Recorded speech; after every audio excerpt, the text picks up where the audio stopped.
This show is part of the Head Stuff Podcast Network. Welcome, gather round the fireside and listen to a tale of Fionn McCool, Cuchulainn, Deirdre of the Sorrows, Gráinne Wail. From giants right down to fairies, of both the drooping and solitary, and close to us sometimes scary. Anything goes by the fireside. Yeah. Fireside, the Puka fireside, the Marrow fireside. Kings and queens fighting heroes, don't you run from the fun, there's no need to hide. Sit by the fireside.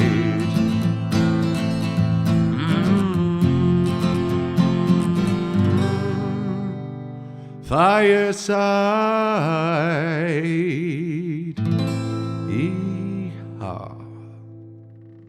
Hello and welcome to Fireside, the Irish storytelling podcast. Each episode of Fireside, we take a story from folklore or mythology, we retell it, have a chat about the tale itself and about the craft, the culture and the history of storytelling. My name is Kevin C. O'Lahan. I'm your host and your Fireside Bard. Welcome to episode 257 of Fireside.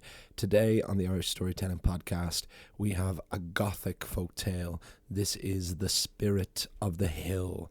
But first, if you're a new listener, please, you're very, very welcome. Please do spread the word of the podcast. If you're enjoying it, share it on your social medias. If you want to support the podcast, you can follow me over on Instagram at FiresideBard. Email me at thefiresidebard@gmail.com. If you have any questions or queries, you can comment under the podcast on Spotify, which a few more people are doing now.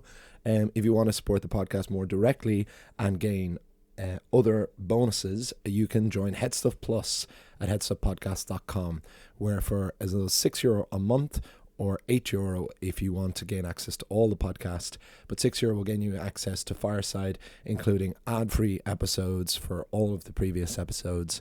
We also have bonus content coming out every week now. The bonus episode that will be released alongside this episode will be part 3 of our look at Tom Moore's Irish folklore trilogy, which have compiled The Secret of Kells, The Song of the Sea, and this episode is on Wolfwalkers, a really, really fascinating Irish animated film mixing a huge amount of Irish folklore in a very real historical context during Oliver Cromwell's reign of terror in Ireland. It's a really, really interesting film, and we have a really, really interesting chat on it, I hope, at least, and I hope you will enjoy it too. That is on there right now, and we'll be adding more every week. So that's for €6 a month, and then €8 will get you access to the bonus content of multiple other Headstuff podcasts if you're someone who listens to some of the other many, many wonderful series and podcasts on the network. The final way, the last way you can support the podcast is you can buy my book, Garden Sea, A Neo-Myth of Home, my poetry collection, which can be shipped all over the world. That's available in paperback from the Headstuff website, and that is available instantly via Kindle.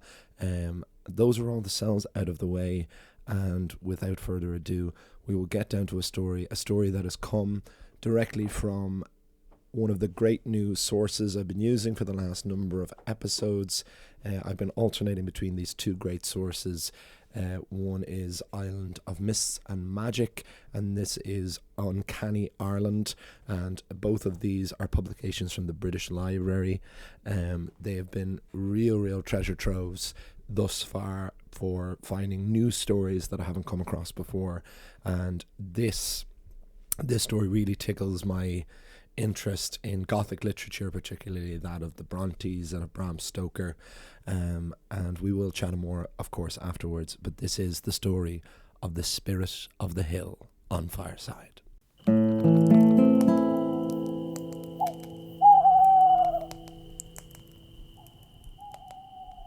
The Spirit of the Hill. Once there was a young woman on the east coast of Ireland who had been both blessed and cursed by love. Aileen was thought the most charming and eligible maiden in the area, but she had eyes for only one, the handsome hunter Connor. Now, I say blessed and cursed Because while love is the most all-consuming, rare and beautiful feeling, Aileen was cursed because Connor loved another. It was not just that the young man did not reciprocate Aileen's feelings for him. Connor was not even aware of their existence.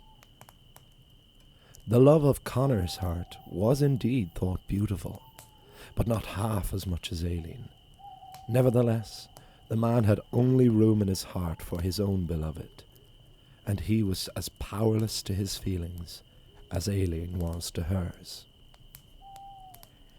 Every day, Aileen would watch Connor walk the hills, the beaches, sail in his boat, and carry his gun. Each time she saw him, the young woman felt possessed, like there was nothing and no one else in existence. She longed for his company, his kiss, and to lie beside him at night. Unaware as he was of her interest in him, Connor was always polite, friendly, and considerate to Aileen. He just didn't realize that each kind but ultimately platonic word made her heart grow in size and weight from pain. Worst of all was when Aileen would see Connor and his beloved walking the coastal beaches, hand in hand, cheek to cheek. And the first time the youth saw them kiss, she nearly fainted. She felt sick. She looked gaunt. She felt as if she was going insane. And Aileen knew that she had to do something about this or die. There was a legend in the area of the spirit of the hill, an ancient, unseeable pagan entity that dwelled in a cave on the highest cliff. Naturally, this was just local folklore that few people took seriously. But so driven mad by love was Aileen, that what was the belief in primordial spirits by comparison? If there was even the slightest chance of the spirit's existence, then there was the even slighter chance that the spirit could help. And so Aileen put on her best walking shoes and wrapped herself in her warmest shawl and set out to seek the spirit of the hill. The route was an arduous one. Steep steps led down to an uneven coastal walk that became more and more rocky and uneven the higher it inclined again. After about an hour or so, Aileen twisted her ankle on an uneven rock. Tears streamed her cheeks, and she winced in pain. But the pain of walking on a twisted ankle was nothing to compare to the pain of a life without Connor. So Aileen pulled herself up, fashioned a walking stick, and limped further up the path towards the fabled cave. Every element seemed against her. The wind tried to pull Aileen off the jagged cliff to the choppy waves below. The rain made the ground soggy, the rocks loose, and the girl herself miserable. Aileen had already found herself losing weight in the recent months. It was hard for her to eat. Her face was white and gaunt, her cheeks sharp, and only she knew why.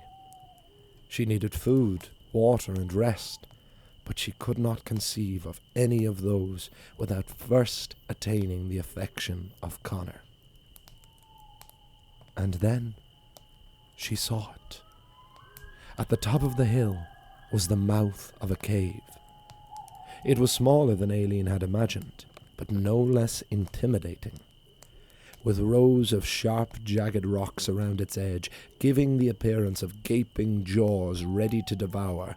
This was truly the mouth of a cave, or the mouth of something much more dangerous and unknowable. Aileen dared not enter.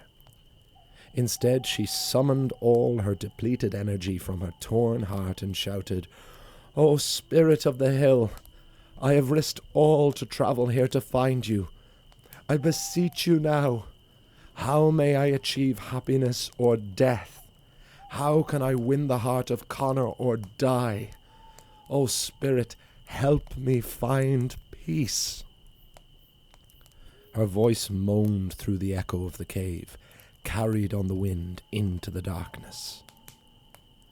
There was no initial reply, and Aileen began to feel foolish for having believed that there would be. Maybe she had gone truly mad. Her mind finally unhinged. But just as Aileen was about to turn around and limp home, she heard the cave groan. It sounded like a voice. In fact, it sounded like Aileen's voice. Seek out the Barla cave. There you will find peace. That was it. No more came from the spirit of the hill. But it was more than enough for Aileen. She felt a euphoria she had not known since before she first met Connor. Suddenly she didn't feel the rain and the wind. In fact, so full of adrenaline was she that Aileen did not even feel the pain of her twisted ankle. She ran back down the hill, easily dodging the slippy rocks. She was a child again. And when Aileen finally returned home after nightfall, she fell into a deep, undisturbed and peaceful slumber, the best she had ever known. Now Barla Cave was well known. It was on a tiny island off the coast. A short boat ride and you sailed into its mouth. Aileen had never been there herself, but she was determined to sail there at first light. The girl leapt out of her bed the next morning as the sun was threatening to end the darkness. She dressed and made her way to the harbour. Although she did not personally own a boat, she knew many who did. She walked the pier until she saw a small curragh, perfectly sized for her. She was not in the habit of stealing boats, but this was for love. This was fate. Aileen had been commanded by the spirit of the hill, and so how could anyone judge her for following through? Well, perhaps in her heart of hearts, she knew few would believe her. So Aileen jumped in the boat, untethered the ropes, picked up the oars, and committed grand theft rowboat. The day was cloudless and clear, the wind with her, and the cave visible. It seemed Aileen's luck was finally turning. The spirit was with her, and she would soon be in Connor's arms. To row a boat can be an arduous task. Your shoulders stiffen and your arms ache. But Aileen felt no pain. So full was she of purpose, and she felt this profound sense of calm as the skiff began to pull into the cave.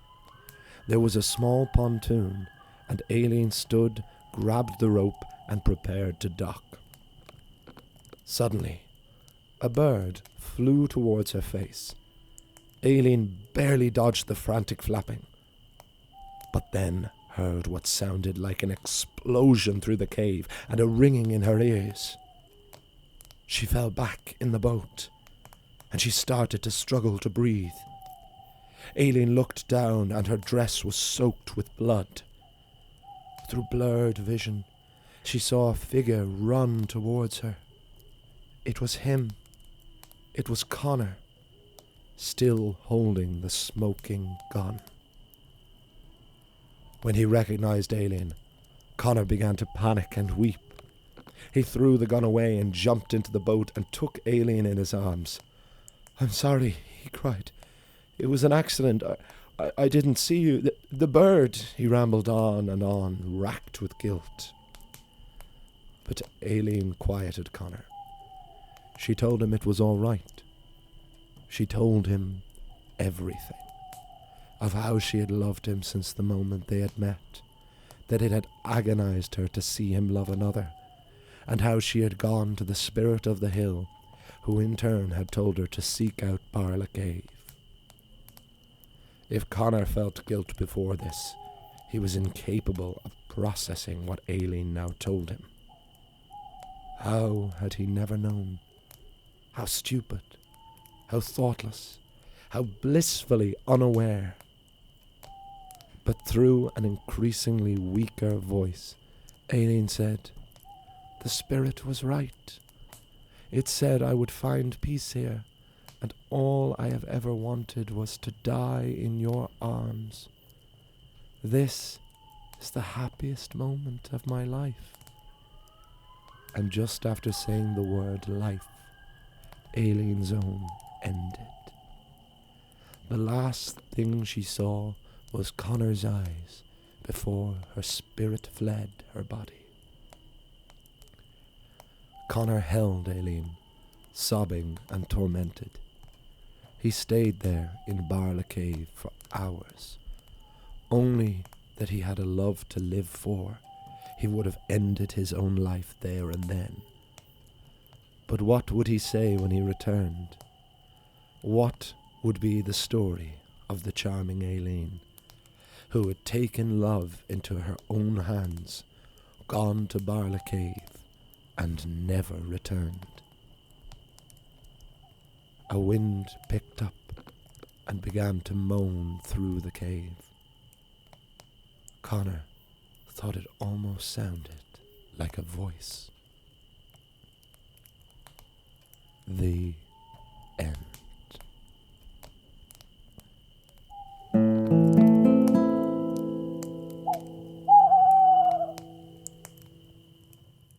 And there we have the tale of the Spirit of the Hill, or A Legend of Barla Cave, as it is known in Uncanny Ireland. I hope you really enjoyed it. This was slightly different to some of the toned episodes that we do. I mean, we have definitely covered gothic themes before, and certainly in these sources, tales with a little more of a gothic twist, perhaps by dint of them being published by the British Library, despite being almost entirely sourced from Irish writers and Irish folklore, does give it an added angle there, perhaps. It is interesting, yeah, but when you look at, the late 18th and 19th centuries and this absolute obsession that was had with Gothic literature, and the most interesting thing for me in terms of adapting this was you find yourself leaning in, to write a character like Aileen in this story. You really have to buy into this obsessive, detrimental love. Because it was very interesting to see, as a slight side note, with the discourse surrounding the recent adaptation of Wuthering Heights, which is an absolute masterpiece of a work of fiction and an absolute travesty of cinema. The marketing, particularly around it, really celebrates this as a love story, as this great love story, when anyone who is familiar with the story really at all knows that this is an utter tragedy and not something to be emulated. And it's difficult to know in a modern sense if that is just how our perspective has changed. I tend to think that it was always the intention.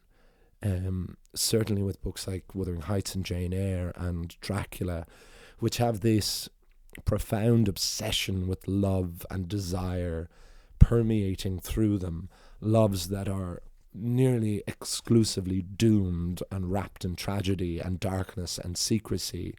And they paint pictures of perhaps authors who, whether in their own lives or certainly had this interest or curiosity to the terrible dangers of love. And naturally, for being an old story and written in a style that isn't used as much in modern prose, it is still nonetheless very, very incredibly universal.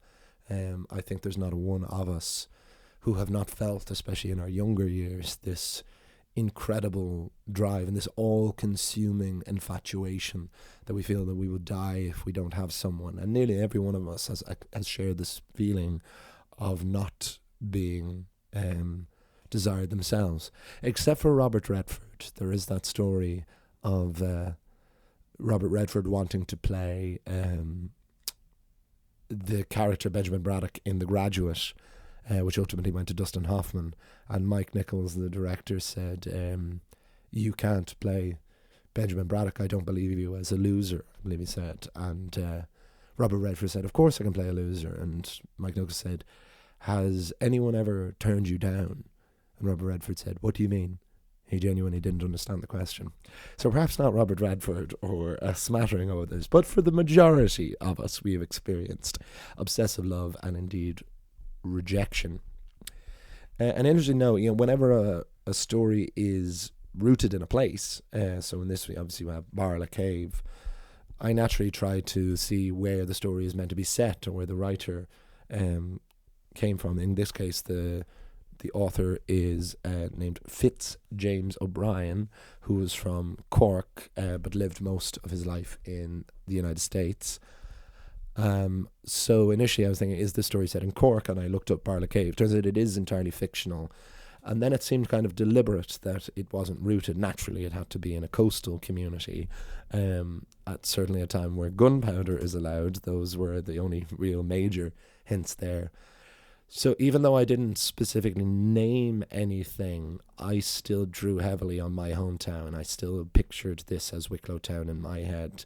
Certainly when I was routing Aileen's walk down and up to Barla Cave, I based it on a very specific walk in Wicklow Town out by the golf course up towards one of the older lighthouses. Because Wicklow is like a beautiful sea community and has this incredible rugged coast and this beautiful view from it. So that made it perfect. Now it doesn't have little islands off the coast of it. That was the only fictionalized entirely part.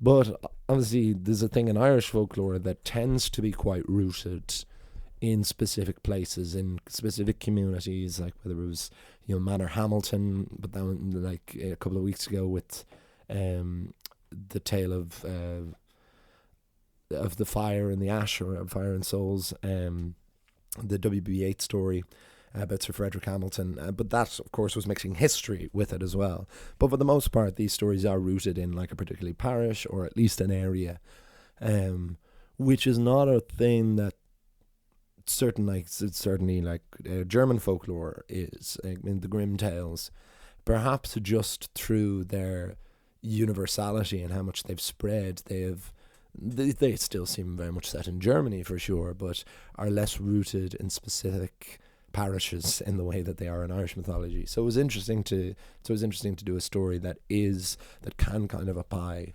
to any place along the coastline.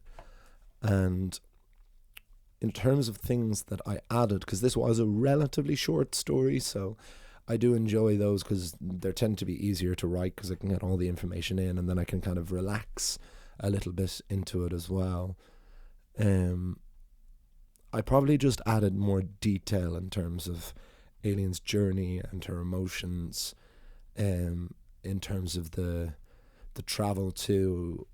It was my addition. Like in the story, in the book, she does very much call into the cave that she did, but I liked really visualizing that the mouth of this cave did look like, like massive jaws, like you were about to be swallowed. And I do like that the spirit of the hill is not seen, and in a very typical otherworld folklore sense, it's a real be careful what you wish for. I mean, technically what the spirit of the hill says does come to pass, that Aileen will find peace, and Aileen is very specific, let me be with Connor or die, and in the end she gets both of those things. And any fans of Les Miserables might recognize this image at the end as to very similar to Eponine in that story, and how she is the one who is obsessively in love with Marius, who loves another, but she still gets to. I'd say spoiler alert, but it's what are you doing if you haven't seen Les Mis, or if you haven't seen Les Mis already, I don't think you really care. But when Eponine dies in Marius's arms, to the song "A Little Fall of Rain" in the musical, at least, she kind of gets this relief to it. And whether you consider that problematic or overly romanticizing tragedy is your mileage may vary, but it certainly is a very stark and very powerful image that has been returned to on either side of that coin. In terms of anything in terms of the actual death itself, that's what gets Gothic. It was like, I don't think Gothic literature necessarily has to have death in it, but it seems to nearly always. And certainly this kind of shocking death of this bird flying out and Connor accidentally shooting Aileen. And naturally, like, he's left there in the image. I really liked this really eerie ending to it, that like they're still there. He's still holding this corpse in his arms, and he has to return. And I love this image of what does he do? What happens? Does he bring her body back? Is Connor then arrested? Who's going to believe him? Does he leave the body there? Does he toss it at sea? There is so much darkness and potential there that really gives this open ending that I'd be interested to see if anyone else had any other thoughts on that, if that really resonated with anyone else as it did with me. It's a wonderful place to end, and just with this haunting voice, this image in this coastal cave, and the winds wailing and the waves crashing, and this man who by total accident, but he has still killed someone is still dead by his hand, is lying there, and he has this other love. And will she even look him in the eye? Will he even tell her? And does he really love her if he don't? There's so much around that. But I think that's a good place to leave things. I really hope, again, you enjoyed this story. Next week we will have another story, foundational story from Land of Mist and Magic, about the myths and legends of the British Isles. We'll be having the story of Scotta, who is the founder of Scotland in Scottish mythology, which is very interesting to do. Ireland is very involved in it.